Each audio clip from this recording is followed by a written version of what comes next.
नमस्कार मित्रों, स्वागत है आपका अध्यात्म से जुड़े अयोध्या योगी चैनल में। आज हम आपको भगवान के एक भक्त का चरित्र सुनाने वाले हैं, जिनका नाम है श्री कामध्वज जी।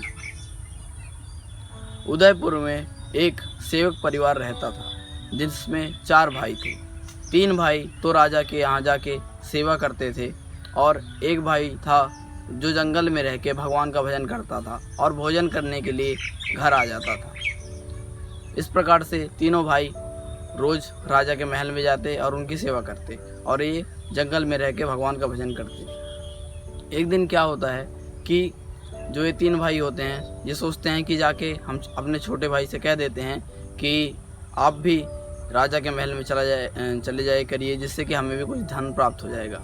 वो कामध्वज जी के पास जाते हैं और कहते हैं कि आप भी एक बार राजा के महल में चले जाइए, जिससे वहाँ पे आपकी हाजिरी लग जाएगी और हमें धन मिल जाएगा। तो कहते हैं कि मैं क्यों उनके पास जाऊँ, मैं तो भगवान की पूजा करता हूँ, उनकी ही सेवा करता हूँ, मैं तो किसी की और की सेवा नहीं कर सकता हूँ। तो वो बहुत समझाते हैं, तो उनको ऐसे लगता है ये तो काम के न काज के, दुश्मन अनाज के हैं। इस प्रकार से वो सोचते हैं और उनसे फिर कहते हैं, गुस्से में आके एक दिन ऐसे कहते हैं कि अगर तुम मर जाओगे तो फिर तुम्हें जलाएगा कौन। तो वो कहते हैं, मैं जिनका सेवक हूँ, मैं जिनकी सेवा करता हूँ, वही मुझे जलाएंगे।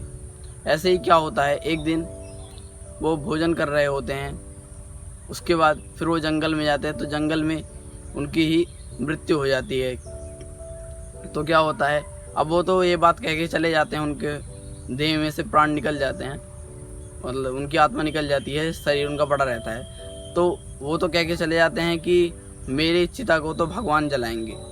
अब भगवान के ऊपर ये जिम्मेदारी आ जाती है कि अपने भक्त की वाणी को कैसे सत्य किया जाए। तो भगवान देखते हैं कि उनका शरीर उस जंगल में पड़ा हुआ है, तो वो हनुमान जी को, जो कि भक्त शिरोमणि हैं, उनको आदेश देते हैं कि आप जाके हमारे भक्त का उद्धार कीजिए और उनकी चिता तैयार कीजिए।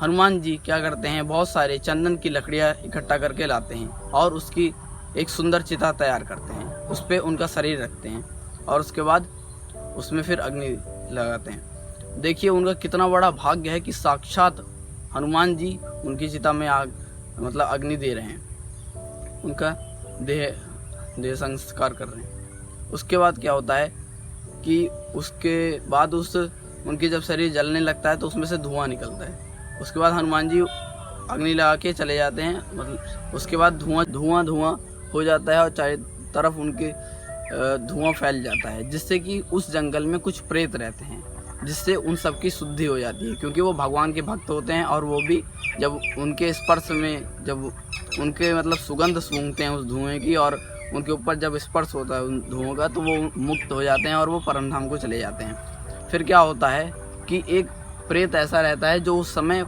वहाँ उस जंगल में उपस्थित नहीं होता है। वो क्या, जब वो लौट के आता है तो देखता है कि उसके और जो मित्र थे, प्रेत मित्र थे, वो नहीं होते हैं। तो वो देख के बहुत परेशान हो जाता है। तो देखता है कि वहाँ पे एक ऋषि बैठे हुए हैं, तो वो जाके उनके सामने रोने लग जाता है कि मेरे सारे मित्र कहाँ चले गए हैं और सारे प्रेत मित्र मेरे कहाँ हैं। तो फिर वो ऋषि क्या कहते हैं कि बता देते हैं कि कैसे हनुमान जी आए थे, उन्होंने क्या क्या किया, दिव्य दृष्टि से देख के सारी घटना उन्हें बता देते हैं। वो अपने आप को धिक्कारने लग जाता है, कहता है कि अरे मैं कितना भागा हूँ, मेरे सारे मित्र भगवान के परम धाम को चले गए और मैं यहाँ पे ही रह गया। तो वो बहुत रोने लग जाता है।